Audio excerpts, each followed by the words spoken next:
Olá, estamos mais uma vez juntos, começando um pouquinho antes para testar o som, para testar a imagem. Começamos às 21 horas, feriadão, 12 de outubro.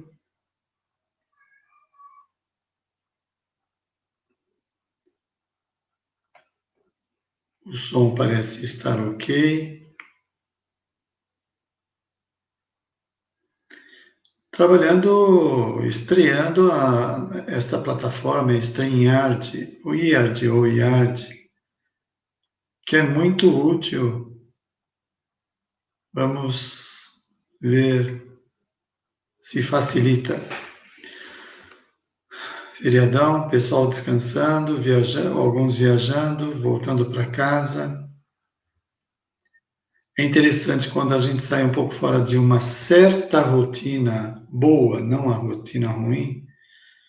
A gente está acostumado a estudar, a ler, nós ficamos, digamos, com a mente aquecida. E quando nos afastamos um pouco, num feriado prolongado, numas férias, há um certo desaquecimento. É interessante, precisamos treinar bastante a mente para deixar aquecida. Deixa eu ver aqui.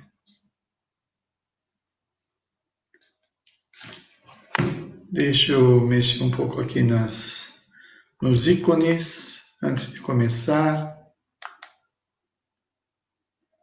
Aí está o título do livro que estamos estudando, o capítulo de hoje, Júbilos e Êxitos.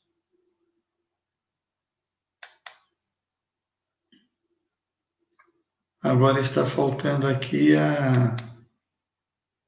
o pessoal escrever.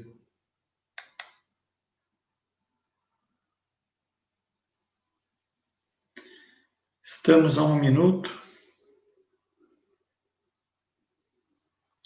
Espero que o som esteja bom. Como é uma nova plataforma que eu estou utilizando, sempre fica um certo receio, né?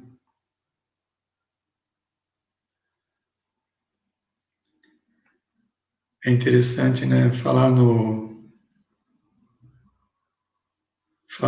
Na internet, ficar em silêncio alguns minutos, alguns segundos parece uma eternidade. Bom, então é o seguinte, eu estou recebendo feedback da Sandra, minha esposa, que está tudo ótimo, som e imagem, maravilha.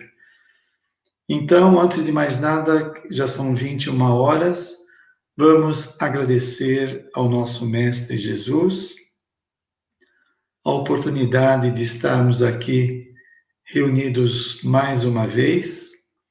Pedimos assistência dos benfeitores espirituais que nos ajudem, que possamos estar ligados com o trabalho de Joana de Ângeles, uma vez que vamos estudar o seu livro, que os nossos mentores nos ajudem no entendimento, procurando não entrar nas provocações mentais, nas brigas mentais que podem dispersar e impedir o aproveitamento do estudo.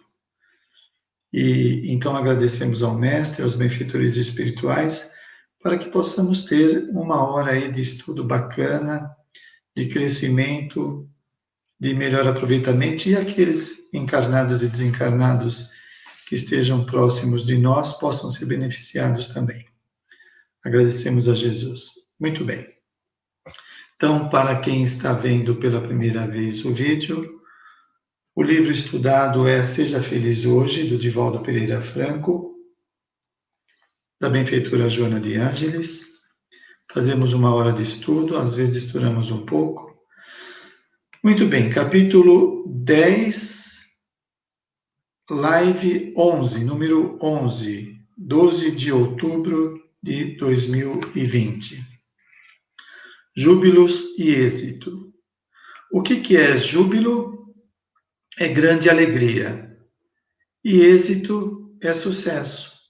é boa realização. Então, que junção boa que se dá entre a alegria e o sucesso, ou a boa realização. Bom, diz a benfeitora: digno é o trabalhador do seu salário, asseverou Jesus com veemência ao analisar a situação daqueles que se encontram na seara luminosa. Digno é o trabalhador do seu salário. Quando ele faz corretamente, com empenho, quando ele está envolvido, ele é digno do seu salário. É muito interessante isso, deixa eu ver.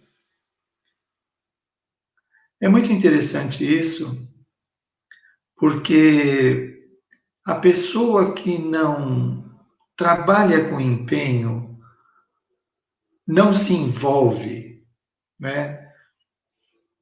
E esse envolvimento significa ela doar os seus préstimos, as suas energias e receber do trabalho também as suas energias. Há uma permuta, há uma relação aí de crescimento. E o interessante que eu ia dizer é que o negligente, ele vai ter o salário correspondente à sua negligência. Então vai ser alguém descontente, que sempre reclama, que nunca está satisfeito com o trabalho. Por quê? Porque ele não se doa, ele não participa. Bom, aí a gente pode cair em outras questões, como algumas pessoas poderão dizer. Quando são maltratadas no emprego, subestimadas, escravizadas, etc. Né? É claro que aí a pessoa tem que procurar recursos, meios para superar essa situação que vai reverter no próprio indivíduo em forma de insegurança, baixa autoestima, etc. Porque ele não se sente realizado, faz uma coisa que não gosta, é maltratado, como que ele vai se sentir? É uma coisa que nós temos que prestar atenção, não é? Porque às vezes nós procuramos o emprego, obviamente, para suprir as nossas necessidades. Entramos em empregos que nunca são nem sempre são satisfatórios. Eu já trabalhei em lugares que o diretor gritava, berrava e xingava todo mundo. Não tinha papas na língua, né?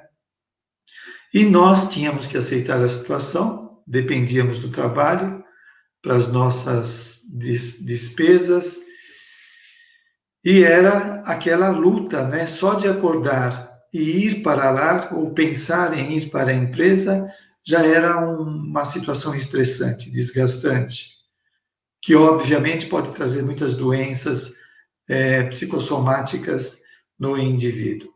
Agora, pensando mais amplamente, não querendo justificar, muitas pessoas estão passando por provas profissionais por causa dos maus desempenhos do passado, né? Do desdém. Então, aí também essa pessoa não vai conseguir muitas coisas, ela não consegue encontrar, ela não é aprovada numa empresa boa quando passa pela entrevista. Então, aí também tem as questões dos indivíduos, né? E pensando de forma ampla da multiplicidade da existência, há um contínuo entre as vidas anteriores e a vida presente. Muito bem. O júbilo decorre do dever nobremente cumprido. Já tive a oportunidade de falar da psicologia positiva, que chama de fluxo. A pessoa que se envolve com o trabalho de tal forma que o tempo passa e ela não percebe. Virou um entretenimento para a pessoa. Ela ficou possuída, no bom sentido, daquilo que ela está fazendo e é altamente gratificante. Ao contrário daquelas pessoas que trabalham em lugares ruins, inadequados, insalubres, o indivíduo trabalha 1 hora, parece que ele está 10 horas dentro da empresa. O tempo não passa. Muito bem. O júbilo decorre do dever nobremente cumprido. Assim, deixa eu pegar, né? Eu não vou terminar, deixa eu pegar. Gente, aí também está, nesta colocação, o motivo desse júbilo que vai trazer alegria, que vai trazer euforia, contentamento, prazer, onde o indivíduo vai ter sentimentos de adequação, de pertença, de pertencer ao meio, coisas gostosas vão acontecer com ele. Não é só o descanso, ir para a praia, deitar numa rede e tomar água de coco. Tem gente que está fazendo isso e está tomando medicamento, está depressivo. É claro que, figurativamente, né? Não são todas as pessoas. E tem gente que está trabalhando bastante, está exultante, está bem. É um paradoxo do nosso planeta de expiação e prova. É um paradoxo diante do conhecimento da sociedade, né? Porque até onde chega o conhecimento que a ciência oferece é que o indivíduo, quando sai do seu trabalho, quando ele vai para as atividades mais maneiras, ele vai ter um refrigério, vai se divertir, vai ficar mais alegre. E não é assim que funciona.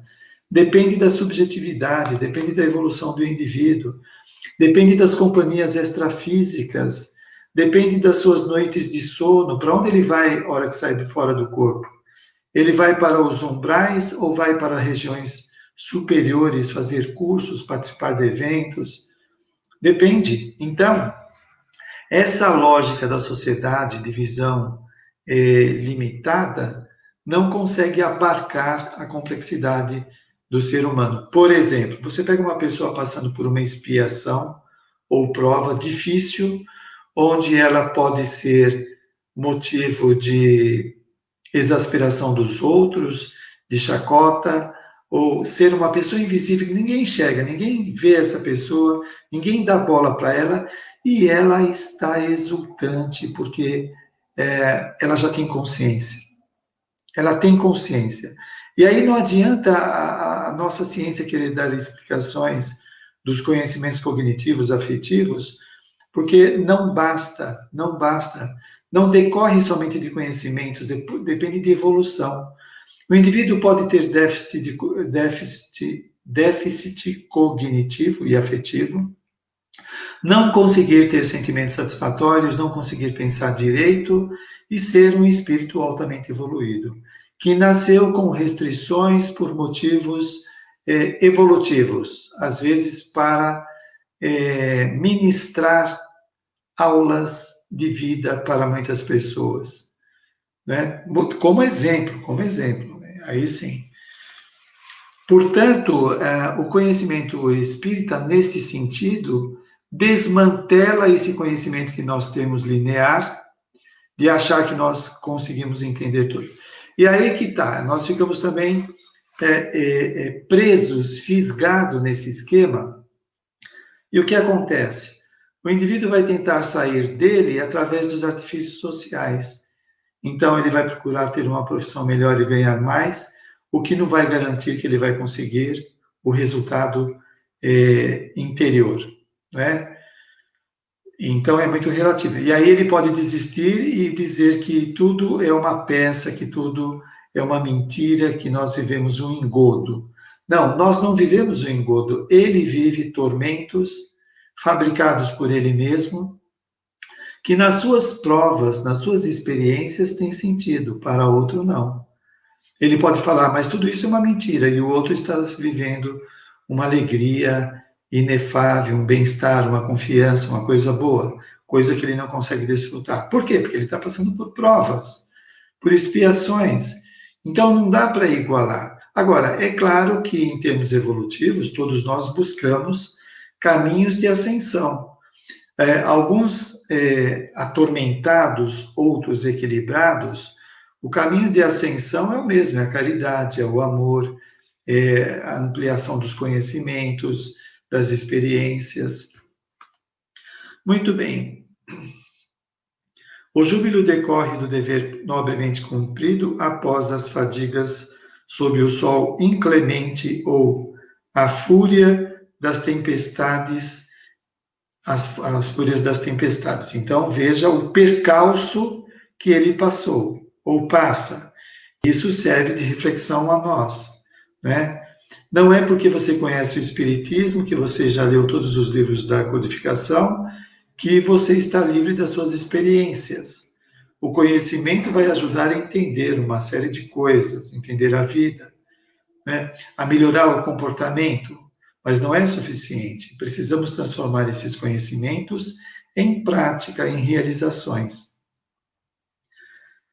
Representa o verdadeiro salário a que se faz jus o indivíduo que cumpre retamente e se esforça nas suas tarefas diárias. É o verdadeiro salário a que faz jus, ele desfruta. Quando nós vemos uma pessoa muito bem, otimista, expansiva, uma conduta exemplar, uma confiança contaminante, não é? Ela mereceu aquele salário. Não é um privilégio. Nós não podemos olhar com uma inveja recriminadora. Ah, mas ele é privilegiado, só ele. Como privilegiado? Ele fez por merecer. Agora, a pessoa proativa vai falar: bom, se ele conseguiu, eu também consigo. Não é isso? Em vez de praguejar, por que não fazer igual?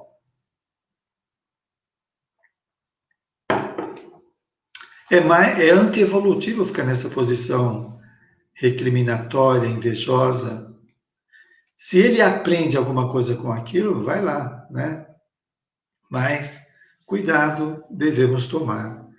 É natural que se experimentem na jornada e durante o cultivo da sua seara os desafios e as dores correspondentes às realizações em curso. Ninguém se exime. Agora, o que acontece? Algumas pessoas mais maduras, perto de uma pessoa imatura, desenvolve as suas atividades ou os seus enfrentamentos da vida com outro olhar, com outra capacidade. Então, duas pessoas, dois amigos vendedores, estão visitando uma empresa. E os dois vão conversar com o diretor da empresa, oferecendo um produto para vender. E o diretor da empresa, snob ou arrogante, maltrata os vendedores. Diz que não compra produtos desqualificados, ou a empresa deles, ou eles não são qualificados para visitá-lo, ele, o poderoso diretor da empresa. Os dois vendedores poderão ter duas respostas. Um se sente altamente recriminado, fechado, maltratado, desprezado, e o outro não tem nenhum desses sentimentos. Apenas entende que o diretor não está interessado no produto dele e que é um cara difícil, é um casca dura. Pronto, parou aí. Então tivemos uma mesma situação com dois tipos de resposta. É claro que tem todo um degradê em termos de respostas, né? Mas olha, gente, se nós não nos cientificarmos disso, nós ficamos apanhando de bobeira da vida. Então nós ficamos nos comparando negativamente e causando prejuízo a nós mesmos. Portanto, o conhecimento que o Espiritismo traz para nós imortais e multiexistenciais é que temos idades evolutivas diferentes, ou que estejamos próximos na idade evolutiva, mas com aproveitamentos diferentes, né? Então é óbvio que a resposta vai ser diferente. Você veja pessoas doentes em situação difícil que não reclama. Enquanto o outro pega um resfriado ou bate a perna na cadeira, já faz aquele drama, é histriônico, né? Faz aquele drama. O mundo conspira contra a minha felicidade. As pessoas, aí vem as generalizações. As pessoas fazem isso, as pessoas têm sorte, só eu, e aquele drama todo, que é perda de tempo. Comportamento dramatizador, né? É histriônico. Muito bem. É natural que se experimente na jornada durante o cultivo a sua, já falei, tendo-se em vista a condição do campo moral para joeirar, para separar, não são poucos os momentos de testemunhos em forma de dor, de solidão, de constrangimento. E aí, como você lida com isso? Não são poucos que passam por tais situações. Qual é a sua experiência? Eu tenho as minhas, vocês a de vocês. Então vamos pegar esse finalzinho. Não são poucos os momentos de testemunhos em forma de dor, de solidão, de constrangimento. Em forma de dor do desprezo daquele parente, da briga com aquele amigo, dos maus tratos no ambiente de trabalho, doenças que possam aparecer, enfim, uma série de dores que fazem parte desse programa, que para alguns podem afetar bastante e para outros não. Como falamos anteriormente, depende da postura do indivíduo diante da situação para ter respostas diferentes, né? Esta experiência da dor, e que mais ela fala aqui, da solidão e do constrangimento, são lições que vão ensinar o indivíduo a aprender novas maneiras de lidar com a vida, né? Você pega uma pessoa que ela se autobasta para ela, né? Não estou falando das pessoas que legitimamente têm esta postura. Algumas se autobasta neuroticamente. Elas acham que são o máximo, não preciso de ninguém, né? Ela acha que supre todas as suas necessidades. E aí o que acontece? Ela fica numa fascinação, numa ilusão, numa ideia falsa de que ela é especial, e ela não evolui. Ela fica parada. O que acontece com uma pessoa fascinada? Ela fica detida naquela ideia fixa, o indivíduo que se acha maravilhoso, a mulher que se acha maravilhosa, o indivíduo que se acha um missionário que veio resolver os problemas do mundo, ele fica fixado naquela ideia doentia e não avança. Quando aparece a dor vem arrancá-lo, demovê-lo da ilusão, né? É a dor que salva. E aí aquela velha discussão. Ah, mas não poderia ser pelo amor? Pode, mas ele tem condição de aprender pelo amor? Ele está louco, ninguém consegue tirar essa ideia da cabeça dele.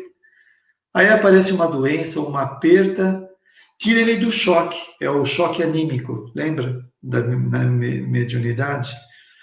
Quando o espírito se aproxima do médium, ele leva um choque, choque anímico, ele sai do estado de torpor, de hipnose. Percebe? Portanto, a dor tem a sua função. Deus, sendo a bondade suprema da vida, tudo que cria é bom, não criaria uma situação para o nada, mas sim para algo, e tem a sua função. Solo abandonado por largo período transforma-se em matagal perigoso ou em deserto onde a vida pereceu, impondo verdadeiros sacrifícios a todo aquele que o deva transformar em jardim ou pomar. Há quantos séculos nós começamos e paramos nossa trajetória de crescimento espiritual? Com a vinda de Jesus, o Mestre de Nazaré, dando as direções da vida, ensinando a separar o joio da erva daninha, falando de amor, de amar Deus acima de tudo e de todos, e ao próximo como a si mesmo. Enfim, todo o ensinamento moral de Jesus, quantas vezes abraçamos, ficamos bem, aí nos afastamos, aí nós nos achamos. Ah, eu não preciso, é aquela história de procurar só quando está precisando. Se desequilibra e volta, até chegar uma hora e a gente acordar, né? Porque por enquanto a gente vai e para, vai e para. Provavelmente agora estejamos mais comprometidos com o Espiritismo, que abriu tudo aquilo que Jesus trouxe através da revelação espírita, tem um sentido amplo, significativo. Com Jesus tinha, mas nós não entendíamos, esse é o problema. Nós não entendíamos. Agora que estamos mais preparados, o que não quer dizer plenamente, né? E possamos aproveitar melhor agora. Uma observação rápida geralmente afirma que a dedicação à caridade, que a abnegação e o sacrifício pelo bem são sempre coroados pelo sofrimento, pela ingratidão das pessoas beneficiadas, por ser essa a lógica do mundo. Alguém tem alguma dúvida? É isso que acontece.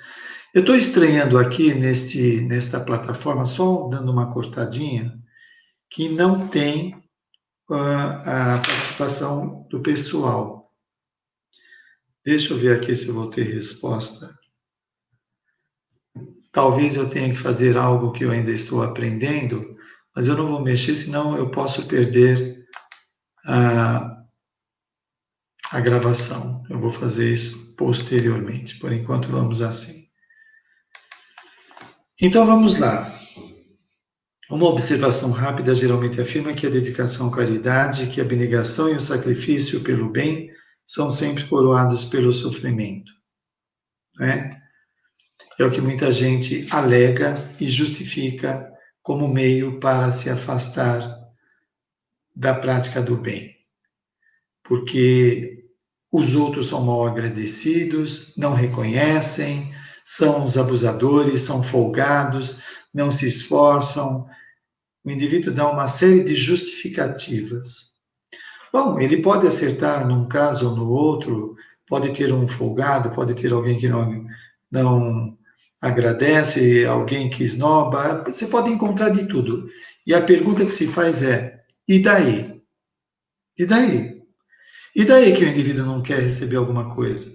E daí que o indivíduo é mal agradecido? O problema dele. Você fez a sua parte, né? Você fez a sua parte moral de chegar lá e dar uma cesta básica, de dar um copo de chocolate com pão com manteiga. Você fez a sua parte, porque a pessoa está precisando. Mas as dores dela são inalcançáveis por nós. Não dá para a gente ver a extensão, como ela está devastada por dentro. Quando você deu o copo de chocolate, você deu uma semente de solidariedade, fraternidade. Alguém pensou em mim. O que isso pode ocasionar na cabeça dela, a gente não tem ideia. Pode ser uma semente que vira uma árvore frondosa, né? Agora, não seria muita suscetibilidade nossa, muito melindre? Porque o que nós esperamos? Nós doamos o copo de chocolate e queremos uma banda tocando: viva, olha, ele é o máximo, que caridoso, que pessoa bondosa, vamos, hosanas aos céus, olha, apareceu quem estava faltando no planeta. O que nós estamos fazendo, se fosse levar na ponta do lápis, é nada contra o que devemos, ante o que devemos. E certamente esta doação é um dever que nós nos propusemos em determinados momentos na programação reencarnatória ou numa conscientização diante de alguma situação. Não é uma coisa maravilhosa, virtuosa, extraordinária, é uma necessidade, uma obrigação. Quem pode atirar a primeira pedra? De acreditar que não cometeu erro no passado, de que não espezinhou pessoas, de que não cometeu crimes, de que esbanjou o seu dinheiro, o seu poder, sua beleza em cima dos outros, que usou os outros. Quem pode dizer que não fez isso? Como diz André Luiz, adquirimos débitos no atacado e estamos pagando no varejo. Pelo menos isso, não é? Pelo menos isso. Gente, cá com nossos botões. Nesta altura do campeonato, com o conhecimento que nós temos do Espiritismo, como podemos ficar sem fazer nada? Sem fazer nada.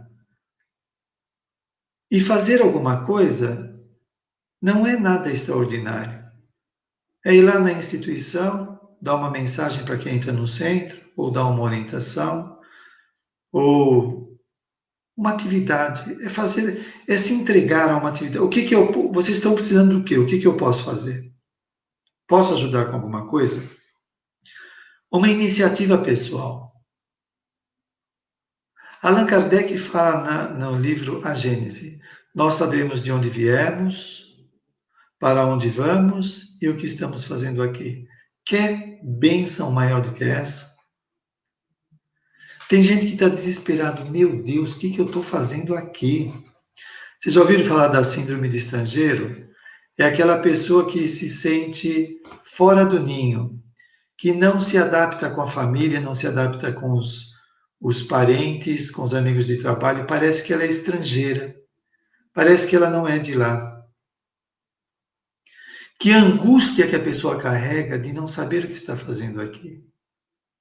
Aí ela fica pegando modelos, copiando. Olha, o chefe é diferente, eu vou copiar o comportamento dela. Aquele meu amigo, aquela minha amiga faz isso ou aquilo, é uma pessoa extrovertida, vai fazer esporte, vou começar a fazer esporte. Aquele lá sai para tomar cerveja, está sempre dando risada, vou tomar cerveja com os amigos. Sempre procurando modelos. Nunca está satisfeito. E o Espiritismo fala o que estamos fazendo aqui. Estamos encarnados para evoluir. Evoluir quer dizer sair da infantilidade, sair da imaturidade, crescer, desenvolver qualidades, talentos, capacidades, ser uma pessoa, como diz lá no Livro dos Espíritos, quando a pergunta é feita sobre a finalidade da encarnação. Para alguns, uma expiação, para alguns, uma expiação primeiro, para alguns, uma missão, e para todos nós, participação da obra geral. Nós temos a nossa cota de participação na evolução do planeta, né? Então, a nossa vida, sim, tem finalidade. Nós não estamos perdidos, nós temos direção. Nós reencarnamos, aprendemos várias coisas, voltamos para a vida espiritual, reencontramos os amigos, parentes de várias encarnações, revisamos a vida deixada na Terra, participamos dos estudos avançados da espiritualidade e nos preparamos para reencarnar, dar continuidade ao nosso processo de crescimento, ajudar no desenvolvimento da sociedade e, portanto, nós temos o nosso papel. Você é importante não porque você tem título, ou tem beleza, ou tem dinheiro. Você é importante porque você é uma pessoa. Não se meça nos padrões sociais. Eu ganho menos de um salário mínimo, eu sou menos importante do que aquele que ganha 10 salários mínimos. Eu tenho só o 2º grau, eu sou menos importante do que quem tem um mestrado. Não, isso daí é outra coisa, é outra história. Isso daí não avalia o ser. O ser é mais do que isso. Isso são práticas humanas. André Luiz, médico, gabaritado, conhecido, cientista. O que que ele escutou na vida espiritual? Primeiro que ele foi trabalhar como enfermeiro, não que o enfermeiro não tenha importância, mas ele saiu do pedestal de médico. E lá foi dito para ele que a profissão dele lá era apenas uma ficha. Só isso, você foi médico, ponto final. Você não foi especial, maravilhoso, você deslumbra todo mundo. Não, é só isso. É que a nossa sociedade imatura vive dessas fantasias. E nós nos identificamos com os papéis. Quando a gente tem um papel de poder, então eu sou o diretor da empresa, eu sou o presidente do centro, então eu detenho o poder, né? Então eu me identifico com o poder e eu acho que eu sou melhor do que os outros, porque eu me identifiquei, eu me grudei no papel. Então eu, como Mário, tenho um papel importante. Então eu me grudo no papel, eu vou me grudar nele e eu começo a achar que eu sou especial, maravilhoso. Nós somos especiais como centelhas divinas. Não nesses papéis fictícios, fugazes. É interessante porque se a gente se deter nesta reflexão, quantas pessoas que estão com o seu sentimento de inferioridade aguçado, porque elas se avaliam desse jeito? E se ela quiser, ela pode sair dessa situação. Espera aí, eu não sou esse papel. Não é porque eu não tenho diploma ou porque eu tenho um salário X que eu não sou importante, eu sou filho de Deus. Jesus falou: vós sois deuses, que nós podíamos fazer o que ele fez e até mais. Então, o indivíduo pode se permitir sair dessa zona turbulenta em que ele se colocou, de menos-valia. Não, eu tenho valor. Eu tenho.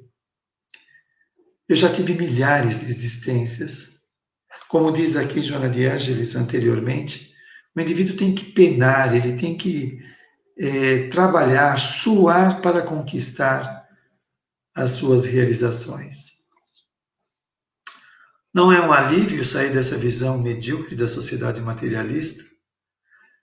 Não, achando que temos que jogar fora isso. Não, ela tem a sua importância, nos ajuda de vários modos, mas é bom acordar e sair da hipnose e ver que a vida é maior do que tudo isso. Vamos lá. Em realidade, bom, só voltando um pouquinho, eu estava falando lá da pessoa que o sacrifício pelo bem são sempre coroados pelo sofrimento, pela ingratidão das pessoas beneficiadas. A pessoa resolvida não fica indignada, não sofre, ela tira isso de letra, que ela consegue decodificar, ela consegue compreender. Quando o indivíduo tem consciência, ele entende. Quando ele entende, não sai, o conflito vai embora. O conflito vai embora, porque entendeu, dissolveu a dúvida, dissolveu o conflito, foi elaborado, foi resolvido. É a mesma coisa a mágoa. Você pode dizer, não, eu não perdoo, vou guardar essa mágoa até o final da vida, ou coisa que o valha. Quando você ampliar a sua consciência, não tem mais mágoa. Por quê? Porque a consciência, o conhecimento dissolveu a mágoa.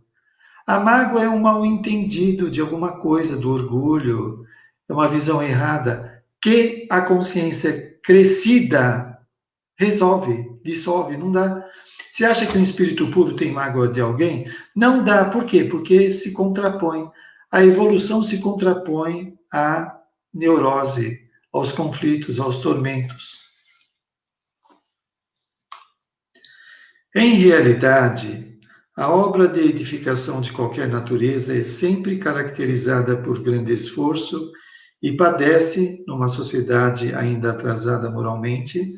Olha isso, nossa sociedade é atrasada moralmente. Conquanto tenhamos o avanço tecnológico, científico, sociais, né, ainda não é muito avançado.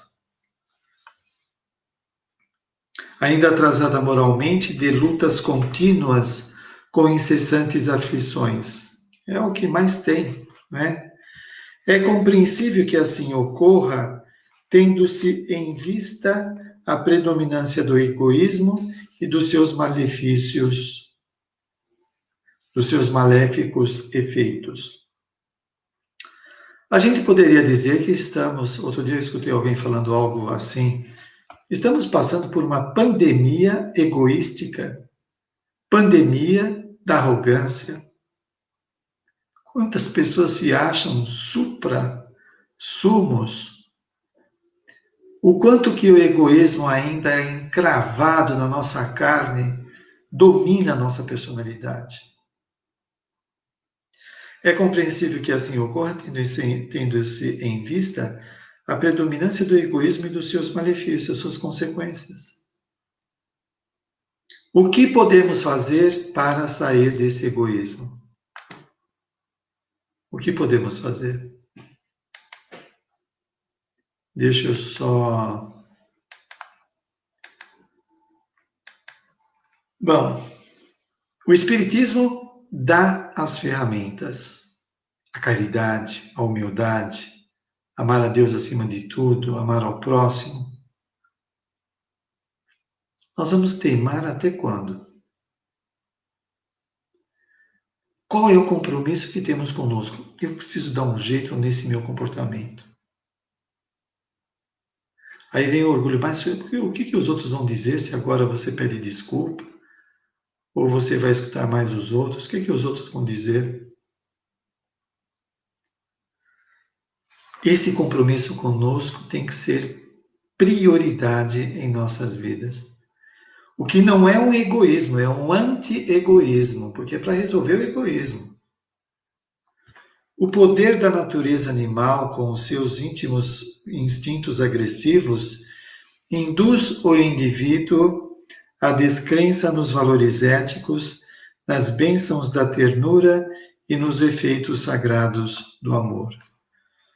O poder do instinto animal ainda, os nossos instintos de apego, de preservação, de interesses pessoais, se opõem a essas qualidades que ela diz aqui nos valores éticos, nas bênçãos da ternura e nos efeitos sagrados do amor.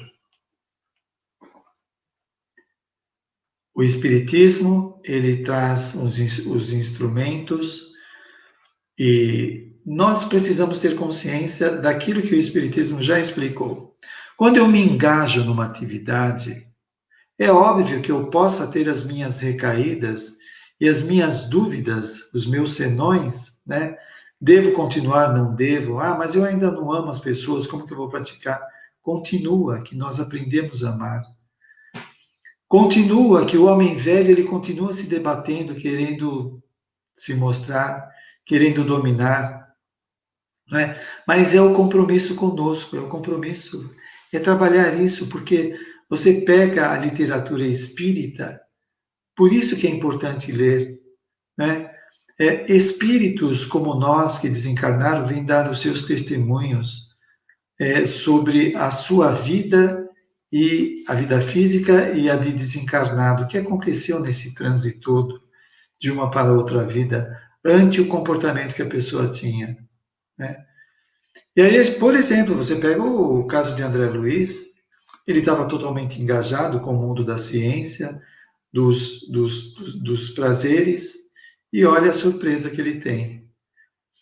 O Camilo Castelo Branco, no livro Memórias de um Suicida, também tinha uma visão de mundo, onde ele enfrentou uma situação difícil, que foi a cegueira, não suportou e tirou a vida, achando que a vida desapareceria e encontrou a vida em abundância.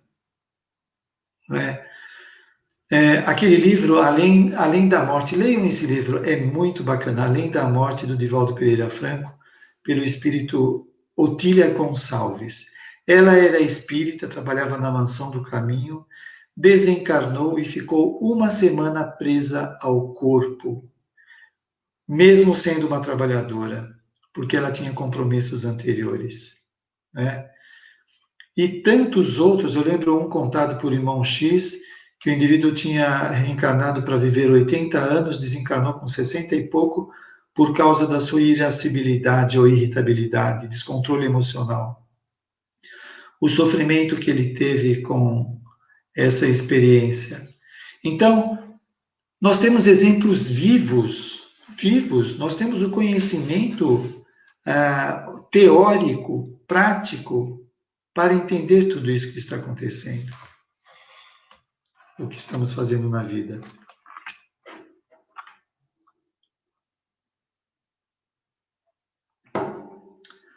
Por que parecem prevalecer o vulgar e os disparates de todo o teor? Pensam alguns inadvertidos que esse é o estado normal da sociedade, equivocando-se completamente em razão da chispa divina que se encontra no ser humano, mesmo quando adormecido. Essa chispa, essa fagulha que somos criados por Deus, eu não vou falar. Tem palavra que você tem que tomar cuidado, porque senão parece panteísmo, parece que nós somos partes do todo e que ao desencarnar nós perdemos a nossa parcela. Não, nós continuamos como individualidade. Os sofrimentos são sempre decorrentes de causas anteriores. Este conhecimento é precioso porque vem elucidar muitas coisas que acontecem diante da ciência, que de alguma forma está sempre avançando, mas que apesar disso, desse avanço, não consegue atuar em determinadas situações que o indivíduo passa por conta da lei de causa e efeito, que transcende os conhecimentos científicos. O conhecimento científico ele vai até uma certa altura da situação e não consegue passar, porque tem algo que é ascendente à doença ou ao conhecimento da ciência. Percebe? Então, você vê pessoas que fazem exames a vida inteira, os médicos reviram ela de ponta a ponta e não conseguem descobrir qual é a causa da doença, qual é a causa das alterações orgânicas ou psíquicas. Por quê? Porque transcende, está no perispírito. No perispírito.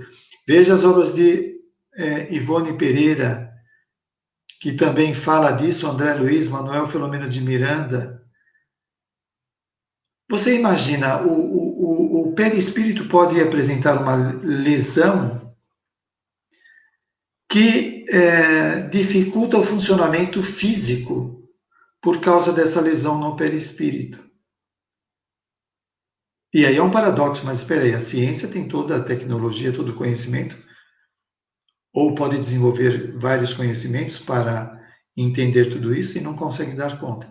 Sim, eu lembrei agora, veio. Por exemplo, no caso do transplante, no livro Dias Gloriosos, Joana de Ângeles vai dizer, e não só nele, tem um outro livro que agora não me lembro, que ela fala, enquanto o ser humano não aprende determinada lição, ele precisa passar pela doença. Então, se fosse curado o câncer, apareceria outra. O livro que eu lembrei anteriormente é o livro, ou melhor, que eu citei, o Dias Gloriosos, fala dos transplantes. Muitas pessoas têm rejeição do órgão transplantado porque o débito ainda não foi resolvido. Vai lidar com isso, a ciência humana lidar com isso. E o conhecimento, todo o conhecimento que eles têm de ajudar a pessoa para não ter a rejeição, os medicamentos de ponta, tudo isso, não resolve. Por quê? Porque o karma do indivíduo transcende, está acima das questões físicas. Você pode mexer temporariamente no corpo, mas as ulcerações, as doenças, As alterações vão se manifestar por conta do perispírito que está desajustado. Pessoas que sofrem com alucinações, determinadas dores, que não têm compreensão daquilo lá. Agora, quando você vai ver o perispírito da pessoa, o que ela já fez antes, aí a gente começa a entender. O corpo, eu acho que foi o psiquiatra espírita, agora me fugiu o nome, ele falava do exaustor. O corpo está como um exaustor tirando as coisas ruins do indivíduo. Muito bem, vamos adiante. Os sofrimentos, assim, são sempre de causas anteriores, se não da atual existência, de outras, quando ainda inconsciente das altas responsabilidades que lhe dizem respeito. Nós não temos consciência. Haveremos de ter, através do avanço evolutivo, para que possamos equacionar. Agora, nós não temos consciência por quê? Porque ainda não damos conta dela. Como assim não dá conta? Não suportamos lembrar coisas dantescas, coisas absurdas que fizemos. Como também fizemos coisas boas, por isso hoje temos lucidez, inteligência. Não se entregando ao dever, permitiu-se condutas inomináveis, que são as verdadeiras geradoras dos futuros padecimentos. O indivíduo não, como diz aqui, permitiu-se condutas inomináveis. Ele está plasmando para o futuro coisas inimagináveis. A gente vê hoje o show de bandidagem, tanto dos colarinhos, não vou dar nome aqui, mas de todas as condições humanas, daqueles mais intelectuais e poderosos, até aqueles menos favorecidos na sociedade.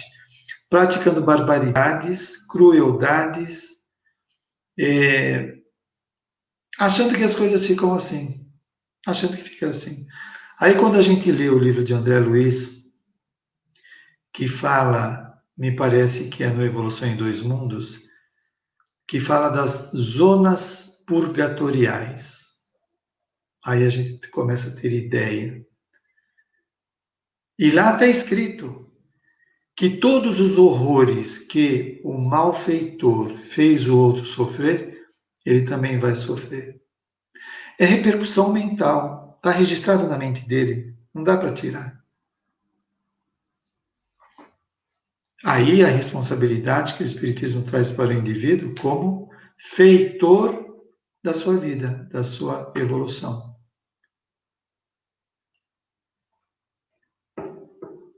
Ele está fazendo, está esboçando, né, aquilo que vai acontecer com ele. Você pega uma pessoa que faz um programa de computador que aliena as pessoas ou leva ao homicídio, à guerra, seja lá o que for. Os reflexos daquilo que ele fez, dos tormentos que ele causou na cabeça dos outros, vai repercutir nele.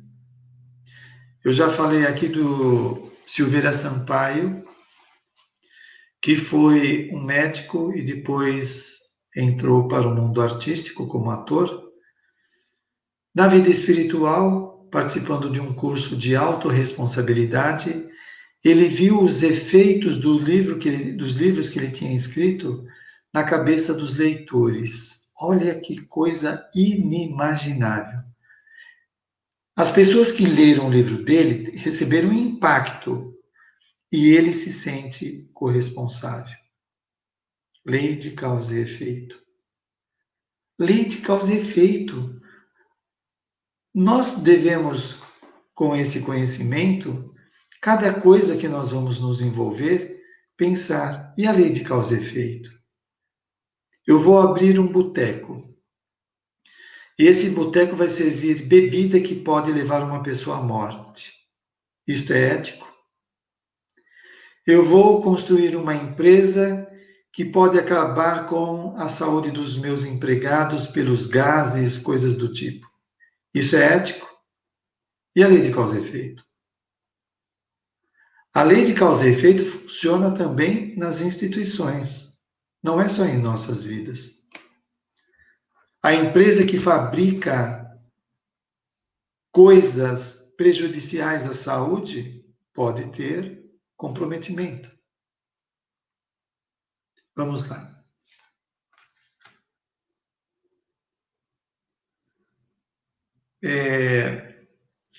Nesse mister, eu sempre me embanando, mister ou mister, de reconstrução do mundo moral, não faltam testemunhos de fidelidade ao trabalho em face da multidão de desvairados de ambos os planos da vida que se comprazem na manutenção da desordem, do atraso e da perversidade social. Não há dúvida de que muitos estão trabalhando para a mudança de tudo isso. Quantos missionários estão reencarnando, enfrentando as objeções diversas e são intrépidos nas suas realizações, nos seus motivos? Pretendem esses rebeldes manter a situação nefasta na qual se beneficiam, fruindo as energias saudáveis daqueles que lhes tombam nos engodos e exaurem-se em obsessões que se prolongam além do corpo físico. Deixa eu ver aqui. Eles pretendem manter a situação nefasta na qual se beneficiam, vampirizando, usufruindo de coisas alheias. Isso vai caracterizar o vampirismo, diz o benfeitor. O benfeitor no livro Missionários da Luz. Agora me fugiu o nome dele. Muito bem. Então, eles podem fazer que eles não vão parar com o progresso do planeta. Tá patente isso. Investem furiosos contra todos quantos se voltam para a edificação moral, para a beleza e a harmonia. E nós que somos aprendizes, precisamos aprender com os mais avançados, com aqueles espíritos experimentados que são exemplos para nós, em vez de nos mirar naqueles que são exemplos de fracasso, de maldade. Atiram em vigilantes outros perturbados que se lhes submetem para que atuem contra os seus propósitos e preparam armadilhas para surpreender os bons lidadores, dificultando-lhes o labor dignificante. Bom, quem estuda obsessão espiritual sabe das armadilhas, das técnicas obsessivas que eles utilizam para assediar uma pessoa. Técnicas de aflição, técnicas de sugestão mental, técnicas de hipnose, etc. Eles articulam situações onde utilizam recém-desencarnados, perdidos, desequilibrados, para ficar junto das suas vítimas, gerando formas, pensamentos atormentadoras. Então, eles têm várias técnicas e processos de obsessão. E os benfeitores do bem estão, sim, trabalhando para superar tudo isso, ajudando os necessitados, mas muitas pessoas preferem a ligação com os malfeitores do que os benfeitores, porque são pessoas más, querem o mal dos outros, querem se valer dos esforços dos outros. Nada obstante, o amor de Deus vigia e os seus mensageiros compassivos estão atentos no amparo aos fiéis servidores, inspirando-os e, ao mesmo tempo, socorrendo-os. Não estamos desamparados, não vamos desistir, não vamos ficar com medo, que os benfeitores estão conosco. Desse modo, não receis as dores que fazem parte da agenda evolutiva, certo de que tudo quanto te acontece bem administrado será sempre para a tua plenitude. Não é perda de tempo, não é coisa desnecessária. Aquilo que acontece conosco, que mexe conosco, mexe em termos emocionais, cognitivos, comportamentais, o medo que ficamos, o esforço que fazemos, tudo isso ele vai convergir com o nosso programa de crescimento. Rejubila-te com o êxito dos empreendimentos que abraças em nome de Jesus. Valoriza isso. Diga para você mesmo, graças a Deus eu estou indo no Centro Espírita dar paz. Eu estou indo no centro fazer entrevista com as pessoas. Eu estou trabalhando na área social. Eu estou ajudando uma instituição. Eu estou levando chocolate com pão com manteiga para pessoas que precisam. Agradeça o que já está fazendo. Valoriza. Não desdenha. Não tenha vergonha de dizer isso, que você está fazendo bem. A alegria no serviço transforma-se em estímulo para o seu prosseguimento. Estímulo que não é uma invenção, não é uma autoestimulação, automotivação vazia. Ah, porque isso é bom. Não, eu sinto que isso é verdadeiro, eu sinto que isto é bom. Isto me planifica, me valoriza. Cuida, porém, de evitar as ilusões que acompanham as glórias terrestres. Onde estão os triunfadores de um dia, do passado, os conquistadores de impérios que pareciam invencíveis, os intrépidos e violentos governantes, temidos e aplaudidos entre sorrisos de bajulação e articulações de ódios? Onde eles estão? Onde o poder, a permanência do seu nome são coisas mal lembradas, porque não faz muita importância, só para aprender mesmo que aquele não é o caminho, né?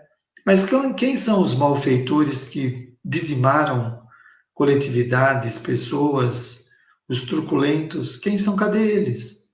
Estão reencarnados em regiões, em condições difíceis, em doenças complicadas, fazem coro nas regiões inferiores, atormentados, querendo sair de lá, e com o poder que tinham, não conseguem fazer mais nada.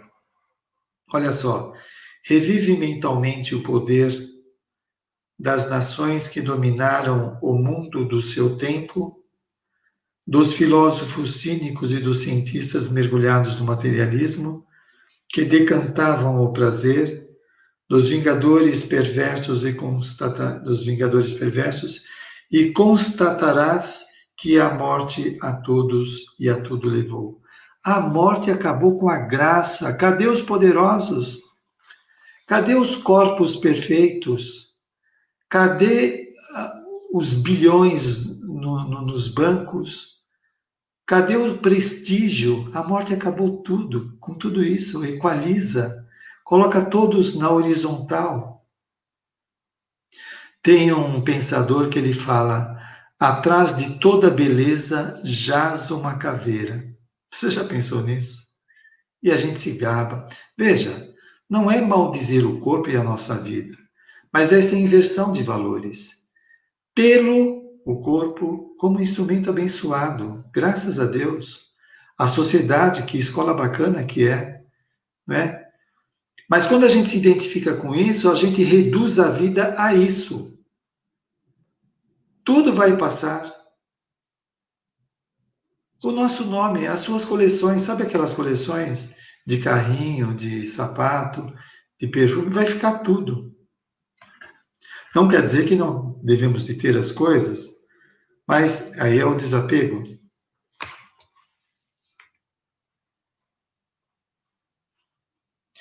Restam as narrativas a respeito das suas grandezas temporárias, das suas misérias e glórias, odiados uns, esquecidos outros, no entanto, vivos no mais além, em processo doloroso de recuperação.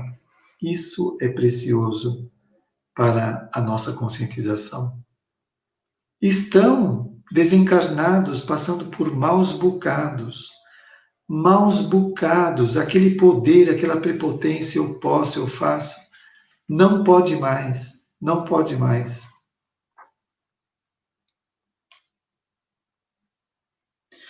Tem cuidado com os europeus, europeu quer dizer brilho falso. Tem cuidado com os europeus e as vaidades enganosas. Permanece simples e gentil, em serviço de bondade, vou repetir. Permanece simples e gentil em serviço de bondade, porque o êxito do servidor de Jesus é sobre as más inclinações. As más inclinações, as tendências, os equívocos, transformando-as em tesouros de auxílio a si mesmo e ao seu próximo. Transformando. Não é bacana isso? A bondade transformada em medicamento, motivação, alegria. Agradece a Deus que merece todo o resultado nobre das ações. Deus merece todos os resultados nobres. E conscientiza-te da tua pequenez e fragilidade, mantendo-te em vigilância, em oração.